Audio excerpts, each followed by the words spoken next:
அட்சய திருதி அன்னைக்கு தங்கம் வாங்கினா நல்லது அப்படின்னு சில வியாபார நோக்கத்துக்காக கொண்டு போயிட்டீங்க. ஏன்னா மக்கள் இன்னைக்கு அந்த தங்க ஆபரணத்தை ஒரு நேரத்துல சேர்க்கணும், சேர்த்தா பொன் பொருள் சேர்த்தா நமக்கு நல்லது, நம்ம வீட்டுல செல்வ கடாட்சம் பெருகுங்கிற ஒரு விஷயத்த, உணவு தான் மிகப்பெரிய மருந்து.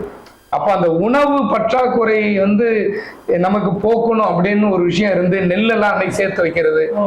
அதே மாதிரி நம்ம அந்த விவசாயம் சம்மந்தப்பட்ட பொருளை இது அழிஞ்சிடக்கூடாது, அதாவது பூர்வீகத்துக்காக சொன்னது.